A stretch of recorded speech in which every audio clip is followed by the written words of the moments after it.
the goddamn button?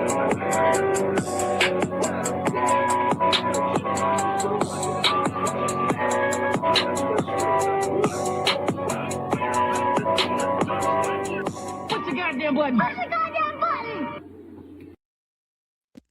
Oh my God. Have you heard this story?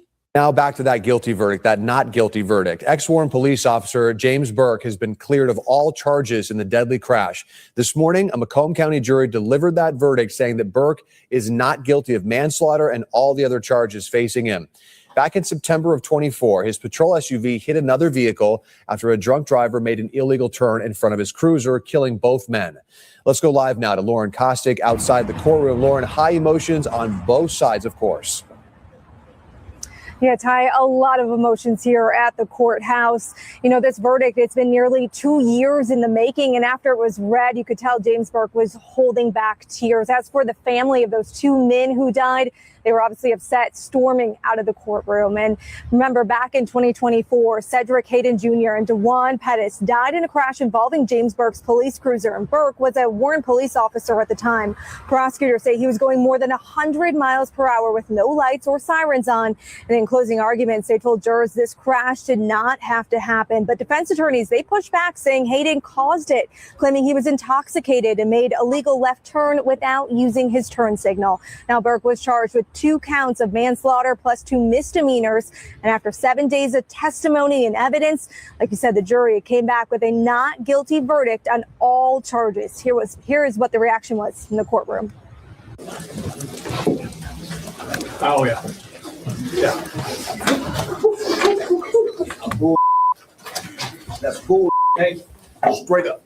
We have no justice because my son gone, his best friend gone, and officer been at home enjoying his family, and it's not bringing my son back.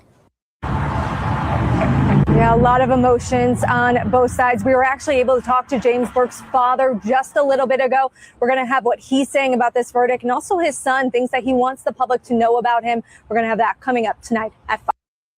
I'm not a lawyer, so you're not going to get a lot of legal mumbo jumbo from me. What I will say is my condolences to the family, right? I'm going to hold my deepest sympathies with you first and say that if what I'm hearing is accurate, there was no justice here. Not the righteous type of justice. Let me put it that way. There's always justice, but it typically is just us when it comes to certain outcomes going in the favor of specific people. Because I'm at the crossroads with when things like this happen, they're typically having to weigh the options and let's find out, how does this really favor me or them? I've lost a lot of hope in the men and women who sit at these tables and these podiums and make these life-altering decisions. Shout outs to the ones who still have some moral standards, you know. The woman who was having sex in the back of the courtroom, I'm disgusted with you. With all the other stories of people walking away scot-free while others are getting handed the most intense punishments possible, it makes it hard for anybody to come underneath a comment section and give a rational explanation for certain situations like this and may not look sideways. Like, because I don't care about your opinion personally. I welcome them. I love the open dialogue, but I often ask myself, are people basing how they feel off of emotion, how they feel towards another human being because of their complexion, or because of who they know, or because of that's their hometown and they got to represent the city and all this goofy stuff that y'all be doing. I can't understand this right here.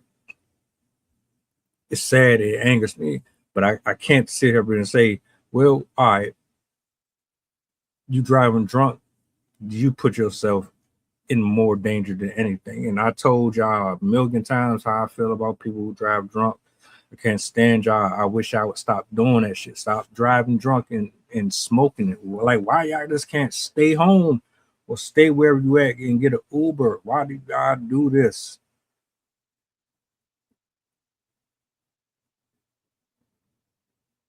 Rush y'all soul. I'm not really familiar with the story enough to say whether or not the evidence that was provided within the court was favoring one or the other, but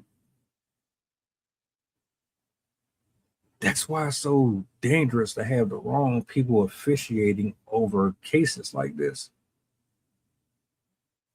Because me personally, if it's family or not, I still got to hold you accountable. But most of y'all won't do that. And here, what it looked like and what it appears to be is, well, we have another situation where people feel like the systems robbed them and it benefited someone else. But we don't really know for sure if that's the case. If that's true, and this man walked away free, you telling me he ain't had his lights on, nothing. He just speeding. Matter of fact,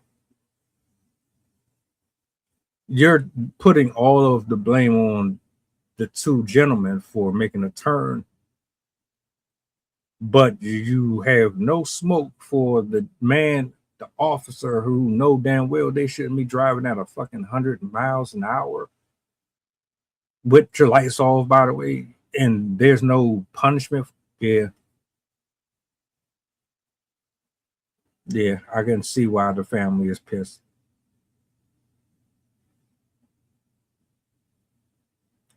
Oh, my thoughts and prayers go out to them again. I hope you can sleep well. You probably can. I guarantee it won't last very long.